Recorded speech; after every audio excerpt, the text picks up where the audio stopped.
లక్నవరంలో కొలువైనటువంటి గిరిజన దేవుడు గుట్టమీది ముసలయ్య దేవస్థానం అభివృద్ధి చేయాలని ఒక భక్తుడు ఫ్లెక్సీతో వినూత్న ప్రచారం చేస్తూ ప్రచారకర్తగా మారాడు.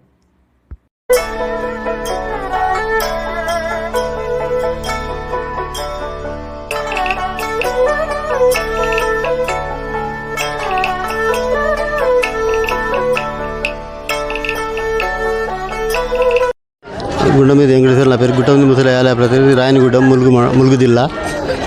మాది రాయనగూడెం జాతర జరుగుతుంది.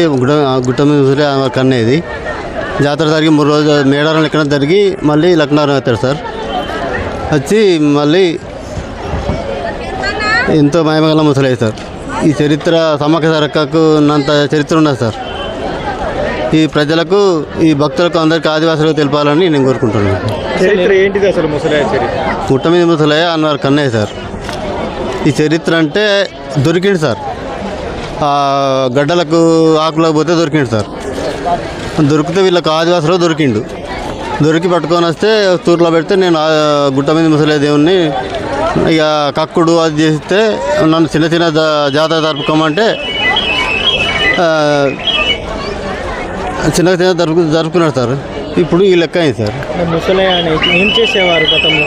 అప్పుడు రాజుల పాలించేది, కాకతీయుల రాజుల లెక్కన పాలించేది. ఆయన చనిపోయినాక వీళ్ళకి దొరికింది సార్. ఏదో రూపకంగా దేవుని రూపకంగా చిన్నగా 2 సంవత్సరాలకు మేడారం లెక్కన జరుపుతారు సార్. ఎక్కడుంది ఆలయం? ఎక్కడుంది? రాయనగూడెంలో జాతర ఆలయం ఉన్నది సార్. దేవుడు మళ్ళీ ఇట్టే వస్తాడు సార్. లక్నవరం కట్ట మీద సార్. లక్నవరం దేవుని గద్దె ఆదివాసీ లెక్కనే గద్దె ఉన్నది సార్. ఆడ అభివృద్ధి చేయాలని ప్రభుత్వాన్ని నేను కోరుకుంటాను సార్. జాతరకి ఎవ్రీ ఇయర్ అక్కడికి భక్తులు వస్తుంటారా? ఇప్పుడు టూరిజం ఉన్నది సార్. ఆడ ఇప్పుడు భక్తులు వస్తారు. ఆడ ఏం లేదు సార్, గద్దె ఉన్నది సార్.